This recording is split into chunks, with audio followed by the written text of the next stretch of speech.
Donc bonjour Joris. Donc pour t'expliquer sur Google Sheet comment réaliser la fonction somme. Alors par exemple, bon, je vais me placer ici en B3, je vais commencer à saisir des montants, peu importe finalement les montants que je vais saisir, hein, c'est juste pour te montrer le principe. Alors c'est vrai que quand je saisis des montants par défaut, ils n'ont pas une présentation, je dirais, optimisée. Donc on verra après par la suite la présentation. Donc là, si je veux donc maintenant totaliser les 4 montants que je viens d'indiquer, il me suffit bien sûr de me placer dans la cellule où je veux obtenir le résultat. Puis je vais ici chercher cette fonction. Donc la fonction donc étant la fonction somme, SUM, donc je clique dessus.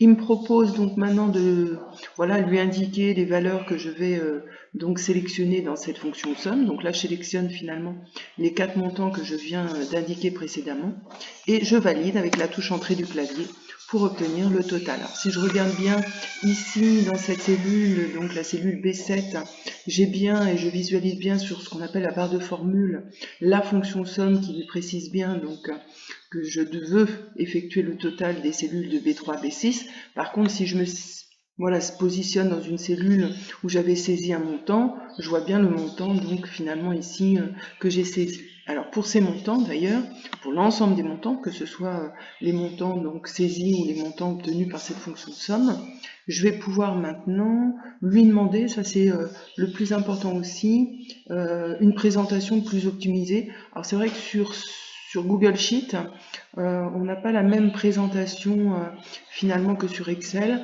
Là, je préconiserais le format monétaire, pourquoi pas. Alors après, il y a d'autres formats, hein. Donc là, par exemple, si je choisis nombre, voilà, ça me donne aussi une présentation sans le signe monétaire. Donc, à toi de voir.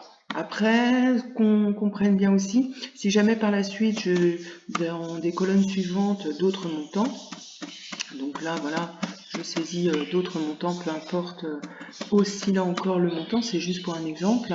Il me suffira de recopier la formule, donc de prendre ce qu'on appelle la petite poignée de recopie, de recopier la formule vers la droite pour obtenir le montant de cette deuxième colonne.